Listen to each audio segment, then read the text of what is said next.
रहता था, जिसका नाम शंभू था। शंभू बहुत गरीब था। वह दिन भर मजदूरी करता था। उसको इतनी मेहनत करने के बावजूद भी ज्यादा मजदूरी नहीं मिलती थी। शंभू की एक आदत बहुत गंदी थी। वो बहुत ज्यादा बोलता था। कभी सीधी बात नहीं करता था। अगर बात सीधी बोलनी भी होती थी तो वो उल्टा बोलता। लोगों को उसकी बात कभी समझ में नहीं आती थी। इसीलिए शंभू को काम भी कभी नहीं मिलता था। एक दिन शंभू अपने घर के पास एक पेड़ के नीचे बैठकर अपने दोस्त से बोला, 1 महीना बीत गया है, कहीं काम ही नहीं मिल रहा है। अरे क्यों नहीं मिल रहा काम? काम मिलते ही अच्छे से निपटाऊंगा उसको। देखो मिलता है कि नहीं। शंभू और पड़ोसी की बात हो ही रही थी कि पास से सेठ निकलता है और शंभू से बोलता है, सुनो भाई, इधर आओ, कुछ काम था। हाँ बताओ बताओ, काम चाहिए तुम्हें? है बताओ। अरे तुम सीधा बोलना कब सीखोगे? काम देने आया हूँ तुम्हें। अरे सेठ, ये तभी होगा जब आपकी मूछें बढ़ जाएगी।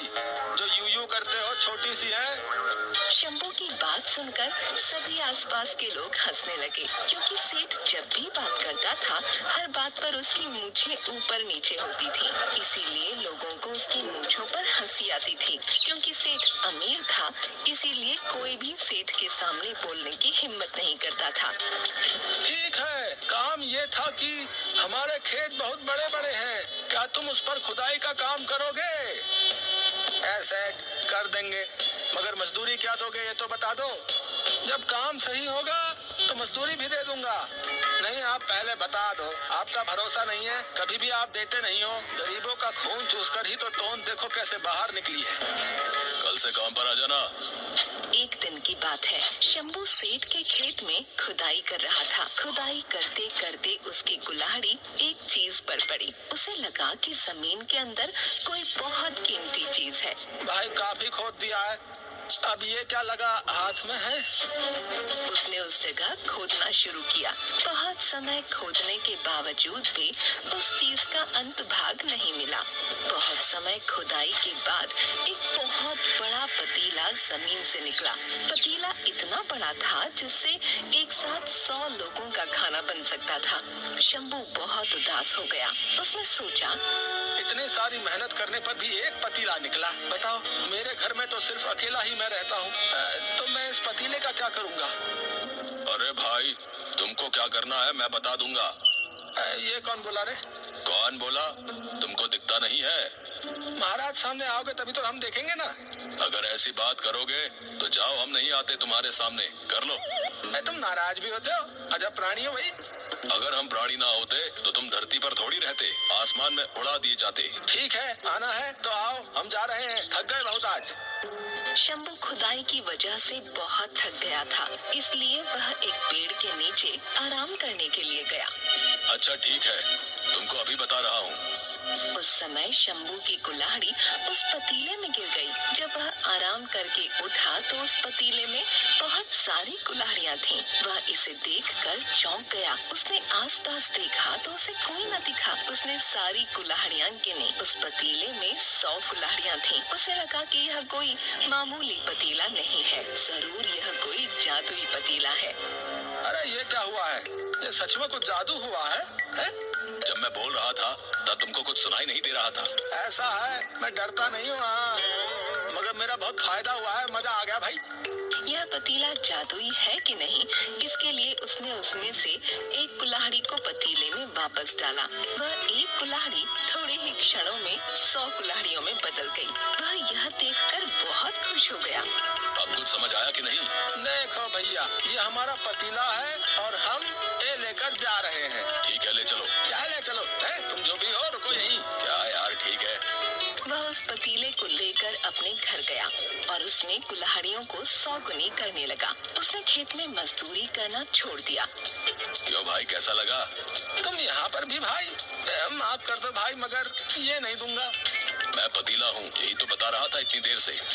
आए मेरा पतीला, मुझे तुम पहले क्यों नहीं मिले थे? अब बहुत अमीर बन जाऊंगा। वह कुल्हाड़ियों को बेचकर कर धन कमाने लगा। अब वह धन को 100 गुना करने लगा और 100 गुने धन को फिर से 100 गुना करने लगा। ऐसा करते करते वह अमीर बन गया। अरे, ये मेरे यहाँ पर मजदूरी किया करता था, इतना अमीर कैसे हो गया? कुछ तो बात है, जाकर देखना पड़ेगा। पतीले की सारी बात उस सेठ को पता चली। सेठ शंभू के घर गया। शंभू बहुत धनवान हो गया। सेठ, आज आप यहाँ मेरे घर की तरफ आए हो? हाँ, तुमसे मिलने आए थे। तुम इतने दिन से आए नहीं, तो सोचा मिलने चले।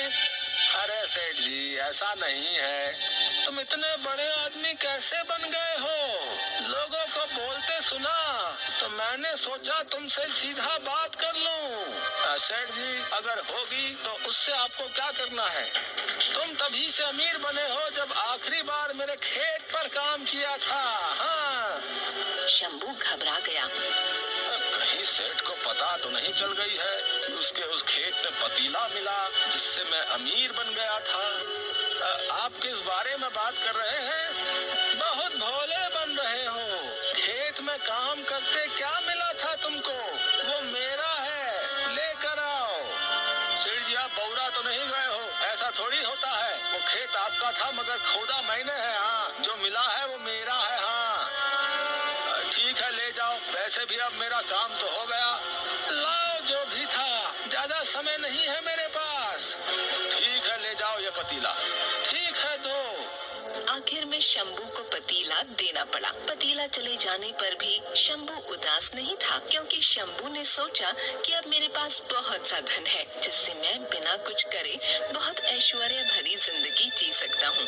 शंभू ने पतीले को सेठ के हाथ में दे दिया और तभी पतीले ने सेठ को देखकर मुस्कान दी और बोला, अरे क्या बात है, मेरा नया मालिक कौन बनने आया है? सेठ को जब अचानक से कोई आवाज आई तो सेठ घबरा कर बोला, ये कौन बोला? क्या तुमको भी लगता है दिखता कम है? जब तुम रहेंगे तभी तो देखूंगा ना। पहले घर जाओ, वही दिखता हूँ। अच्छा, ऐसी बात है तो चलो। सेठ, आज खाना तो अच्छे से खाए हो ना? क्यों पूछ रहे हो? कहीं बात हजम ना होगी। देखो, मैं डरता तो नहीं हूँ, फिर भी थोड़ा सा बता दो। घर चलो, बता रहा हूँ। ठीक है। वह सेठ उस पतीले को अपने घर ले गया और उसने उसके घर के सारे कीमती सोने के जेवरात और आभूषण सबको पतीले में डालकर 100 गुना करने लगा। और जैसे ही जेवर 100 गुना हो गए, वो बहुत खुश हुआ और 100 गुना सोने, जेवरात और आभूषणों को भी वह 100 गुना करने लगा। ऐसा करते करते वह पूरे गांव का ही नहीं परंतु पूरे देश का सबसे अमीर सेठ बन गया। यह सारी बात उस नगर के राजा को पता चली। वह राजा सैनिक लेकर उस सेठ के घर पहुंचा। सुनो सेठ, सुना है आपके पास कुछ ऐसा है जो आपको बहुत धनवान बना रहा है? ऐसा कुछ नहीं है।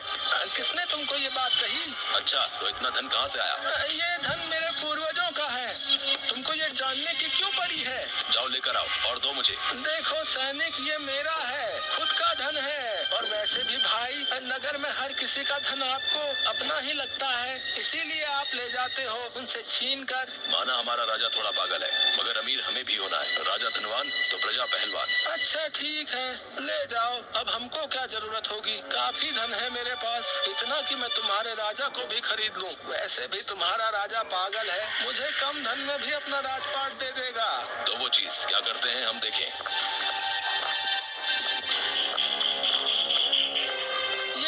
चीज पतीला है। ठीक है, तो हम अपने राजा के पास लेकर जाएंगे। इस नगर की प्रत्येक चीज पर उसका अधिकार है, इसीलिए ये जादुई पतीला उसका हुआ। सैनिक ये पतीला राजा के पास लेकर गया। वह राजा उन दोनों से बहुत ज्यादा लालची था। महाराज, ये है वो चीज, इससे वो सेठ अमीर हुआ था। एक पतीला, इससे क्या होगा? ये उस सेठ के घर पर मिला था जिससे वो अमीर हुआ था। ठीक है। गलती से राजा के हाथ से चाकू पतीले में गिर गया और वो 100 गुने में बदल गया। राजा ये देखकर चौंक गया। उसने अपना सारा खजाना 100 गुना कर दिया। उस 100 गुने खजाने को भी वह 100 गुना करने लगा। ऐसा करके वह दुनिया का सबसे अमीर राजा बन गया। फिर पति पतीले से राजा को आवाज आई। राजा ये आवाज सुनकर चौंक गया। बाकी सब भी डर गए कि अब ये आवाज कहाँ से आ रही है। सुन राजन, बाकी दोनों तो मुझसे अमीर हो गए हैं, तू भी अपनी किस्मत आजमा ले। राजा का लालच कम नहीं पड़ा और उसने पूरे महल के सोने चांदी को 100 गुना कर दिया। मैं राजा हूँ, जो चाहे वो लूं। तू खुश तो सब खुश, कर ले अपनी सारी मुराद पूरी। बिल्कुल सही। एक दिन वो राजा उस पतीले के पास आया और सोचने लगा कि इस पतीले में जरूर कुछ होगा जो इसको जादुई बनाता है, क्योंकि यह पतीला दिखने में तो बहुत साधारण सा है। इसलिए वह उस पतीले के अंदर गया और उस पतीले में ढूंढने लगा। तभी उस पतीले में उस राजा के हम शक्ल राजा आने लगे। धीरे धीरे करके उस पतीले में से 100 राजा निकले। वह राजा अपने 100 हम शक्ल को देखकर घबरा गया और अपने आप को मारने लगा और कहने लगा कि ये मैंने क्या कर दिया, मैंने अपने ही 100 गुना कर दिए। आपने जो किया वो आपका लालच है। देखो, अब तुम ये रोक सकते हो। अब मैं क्या करूं? जो भी हुआ वो आपकी खुद की वजह से हुआ है, इसे रोकना मुश्किल है। ये एक बार किया जादू था, इसे पलटा नहीं जा सकता है। और उसके बाद सारे हमशक्ल राजा अपने आप को राजा बताने के चक्कर में आपस में लड़ने लगे और इस तरह ज्यादा लालच के चक्कर में राजा ने अपनी जान गंवा दी।